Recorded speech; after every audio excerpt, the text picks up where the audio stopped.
નમસ્કાર મિત્રો, સ્વાગત છે આપ સર્વનું મારી આ પીએસ પ્રજાપતિ યુટ્યુબ ચેનલમાં। તો મિત્રો, આજે આપણે જોઈશું વિજ્ઞાન ભાગ નંબર 3। મિત્રો, આપણે વિજ્ઞાનની અંદર જે ધોરણ 5 છે પ્રથમ સત્ર વિજ્ઞાન, જેમાં પહેલું પ્રકરણ હતું અને છે કે મજાની ઇન્દ્રિયો વિશે મિત્રો આપણે પહેલા અને બીજા ભાગમાં જોયું। હવે મિત્રો તેના પછીના ભાગમાં જોઈએ। તો મિત્રો, જો તમે અમારે પહેલો અને બીજો ભાગ જો વિજ્ઞાનનો ન જોયો હોય તો જોઈ શકો છો। ચાલો મિત્રો, હવે જોઈએ વિજ્ઞાનમાં કે શોધી કાઢો। શું છે કે શું તમારા કુટુંબમાં કોઈ સભ્યના કપડામાંથી સુગંધ આવે છે? જો મિત્રો, અહીંયા શું કહ્યું છે કે જોઈએ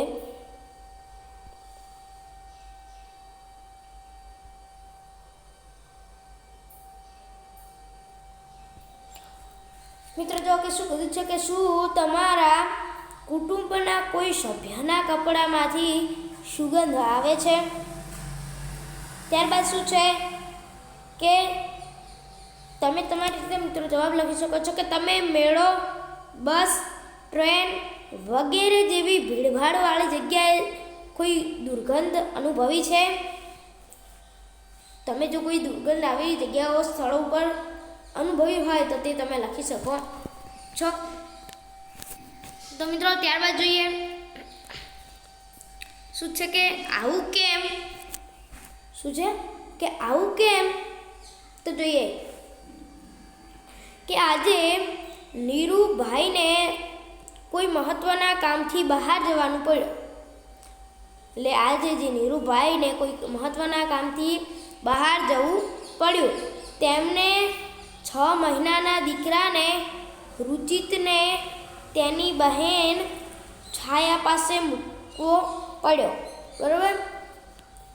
શું કે તેણે તેના 6 મહિનાના દીકરાને રુચિતને તેની બહેન છાયા પાસે મૂકવો પડ્યો, બરાબર?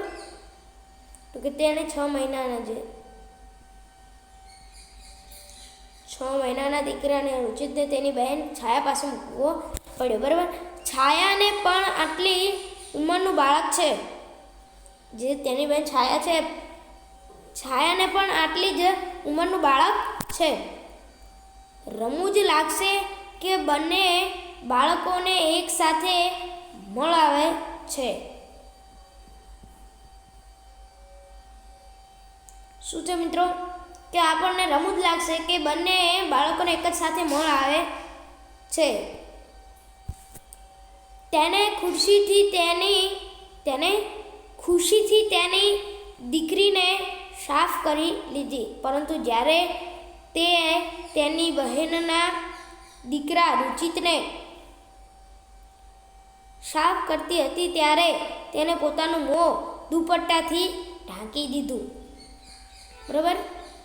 શું તો કે જ્યારે તે તેની બહેનના દીકરાને રુચિતને સાફ કરી રહી હતી ત્યારે તેને પોતાનું મોં દુપટ્ટાથી ઢાંકી દીધું। હવે અહીંયા મિત્રો શું છે જોઈએ કે વિચારો અને ચર્ચા કરો। હવે મિત્રો જોઈએ કે શું વિચારવાનું છે અને શું ચર્ચા કરવાની છે। કે છાયા જ્યારે રુચિતનું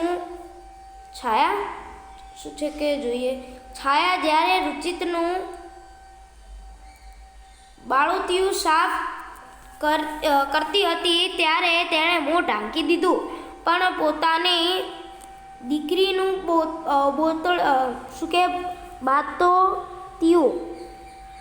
બાળોતિયું, બરાબર? બાળોતિયું સાફ કરતી વખતે આમ ન કર્યું। જ્યારે રુચિતનું બાળોતિયું સાફ કરતી હતી ત્યારે તેણે મોં ઢાંકી દીધું, પણ પોતાની દીકરીનું બાળોતિયું સાફ કરતી વખતે આમ ન કર્યું। તમારા મતે તેણે આવું કેમ કર્યું?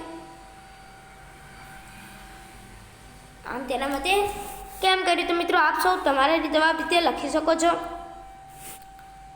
ત્યારબાદનો મિત્રો પ્રશ્ન જોઈએ કે તમે કચરાના ઢગલા પાસેથી પસાર થાવ તો કેવો અનુભવ થાય છે?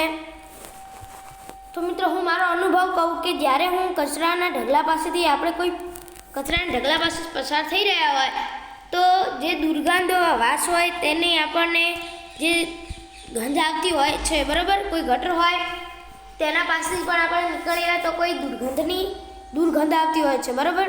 તો કે શું કે જ્યારે કચરાના ઢગલા પાસેથી પસાર થાઉં છું ત્યારે દુર્ગંધ આવતી હોય છે કચરામાંથી, બરાબર. ત્યારબાદ શું છે કે જે વ્યક્તિઓ પોતાનો આખો દિવસ આવા ઢગલામાં વસ્તુઓ ઉપાડવામાં વિતાવતા હોય તેમના વિશે વિચારો, બરાબર, કે તે આપણને અહીંયાથી ખાલી પસાર થઈએ તો આપણને દુર્ગંધ આવતી હોય, બરાબર, પરંતુ જે ત્યાં ઢગલાને બધું કચરા ઉપાડવાવાળા હોય, બરાબર, તો તેમને કેવું લાગતું હશે? તો મિત્રો આપ સૌ તેમના મતેથી સૌના મતેથી જે તમે વિચારી શકો છો. ત્યારબાદ શું છે કે શું સારી અને ખરાબ સુગંધ દરેક માટે સમાન જ હોય છે? શું તે સુગંધ દરેક તેને કેવી રીતે અનુભવે છે તેના પર આધારિત છે. શું કીધું છે મિત્રો? જો કે જે સારી અને ખરાબ સુગંધ છે એ શું દરેક માટે સમાન જ હોય છે? કે સારી સુગંધ હોય કે ખરાબ હોય તે શું બધા માટે સમાન જ હોય છે? તો મિત્રો તમે તમારા મનથી વિચારો. તેમાં શું છે કે શું તે સુગંધ દરેક તેને કેવી રીતે અનુભવે છે અને તેના પરથી આધારિત છે, બરાબર મિત્રો.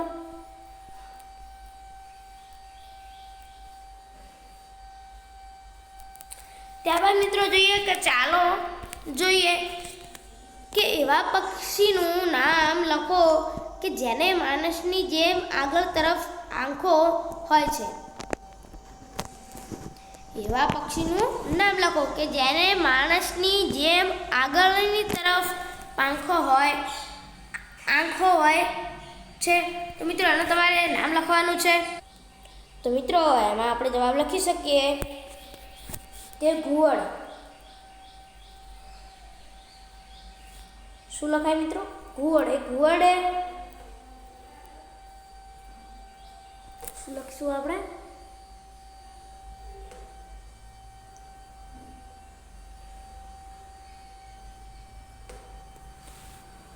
ઘુવડ, બરાબર મિત્રો. આખા વાક્યમાં જવાબ નથી લખતો, પરંતુ એનો જવાબ લખું છું કે એવા પક્ષીનું નામ લખો કે જેને માણસની જેમ આગળની તરફ આંખો હોય છે. તો એવું કયું પક્ષી છે?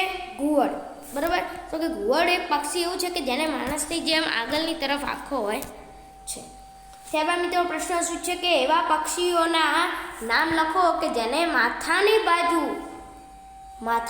બાજુઓ પર આંખો હોય છે અને તેમની આંખોનું કદ તેમના માથાના કદ કરતાં કેવું હોય છે. તો જોઈએ મિત્રો, પક્ષીઓનું નામ લખીએ કે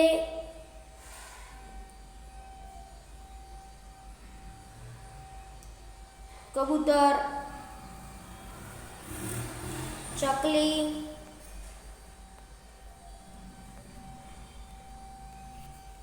પછી હોલો, એના પહેલા લખીએ કાગડો,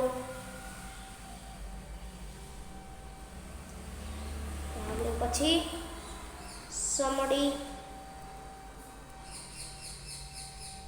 અને વગેરે વગેરે વગેરે અને વગેરે, બરાબર.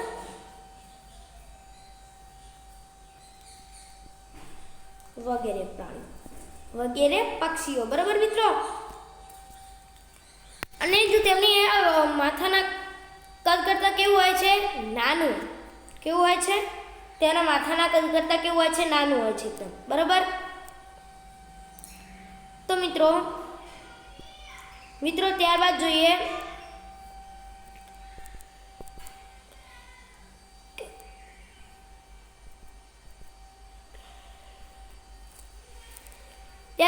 કે મોટા ભાગના પક્ષીઓના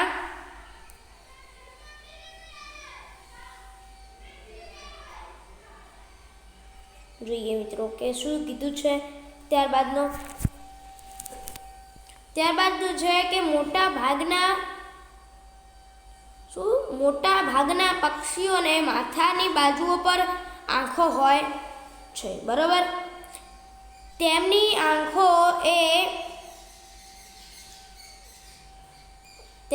આંખો એક જ સમયે બે અલગ વસ્તુઓ જોઈ શકે છે. આ મિત્રો મોસ્ટ આઈએમપી પ્રશ્ન થઈ શકે છે કે શું કે જે મોટા ભાગના પક્ષીઓને માથાની બાજુઓ પર આંખો હોય છે, બરાબર, અને તેમની આંખો એક જ સમયે બે અલગ વસ્તુઓ જોઈ શકે છે. આમ આગળ આ બાજુ દેખતા હજુ જમણી બાજુ આ પક્ષી છે, બરાબર. હવે એ માની લો કે અહીંયા પક્ષી છે, બરાબર. હવે તે આ બાજુ દેખતું હોય તો માની લો આ બાજુ પણ દેખી શકે કે એક જ સમયે બે અલગ અલગ વસ્તુઓ જોઈ શકે છે. જ્યારે તે સીધું જુએ ત્યારે બંને આંખો એક જ વસ્તુ પર કેન્દ્રિત થાય છે. જ્યારે તે અહીંયા છે, બરાબર. હવે તે કોઈ જો મિત્રો ફરીથી કહું કે જે આ વસ્તુ છે અહીંયા શું છે, કોઈ વસ્તુ છે, બરાબર, ચણ છે કે ગમે તે વસ્તુ છે.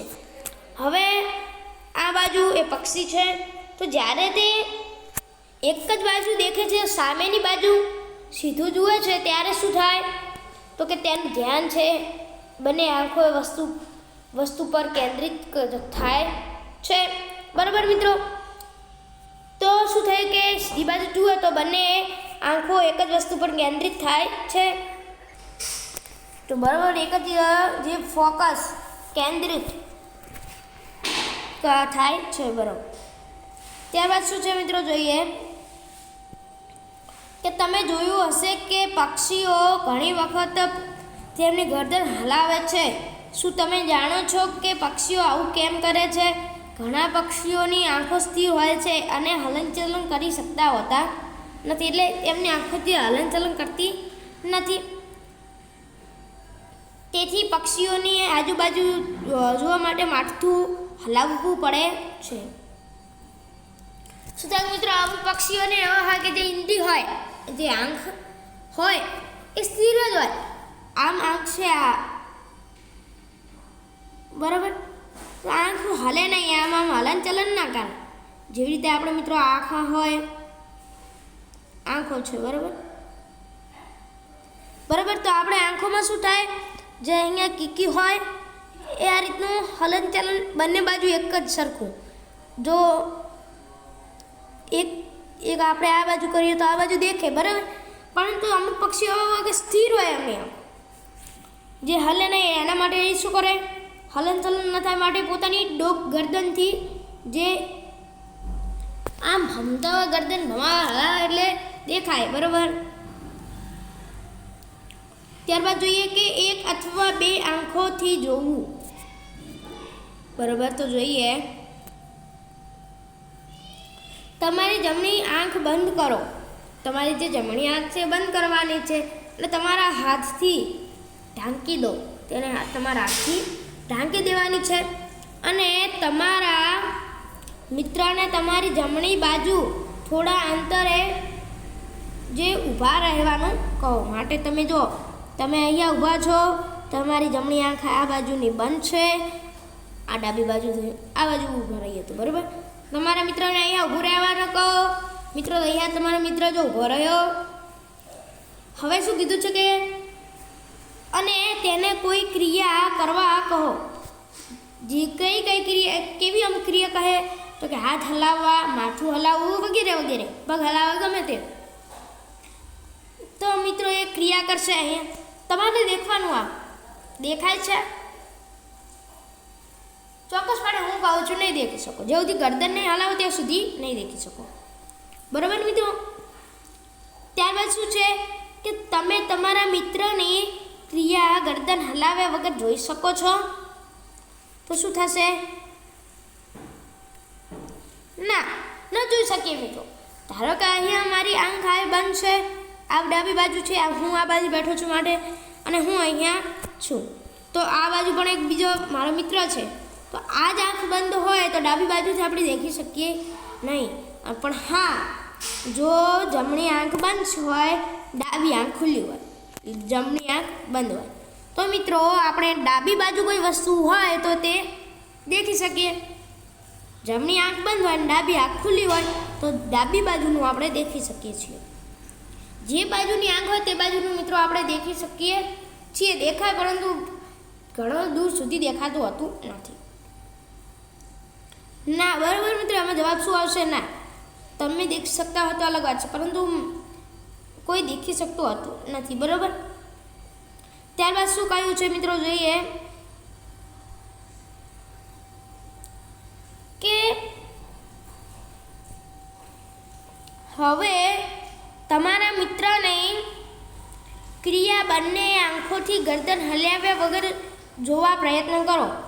હવે શું કીધું છે? તમારા મિત્રની ક્રિયા બંને આંખો ફોકસ રાખવાનું છે, કેન્દ્રિત રાખવાનું છે, અને બંને આંખો ખુલ્લી રાખો. અને જે ગળાનો ગરદનનો ભાગ છે હલાવવાનો નથી ને તમારા મિત્રને જોવાનો પ્રયત્ન કરો. ત્યારબાદ શું છે પ્રશ્ન કે એક અથવા બંને આંખોથી જોવામાં શું તફાવત છે? એક આંખથી અને બંને આંખથી જોવામાં શું તફાવત છે?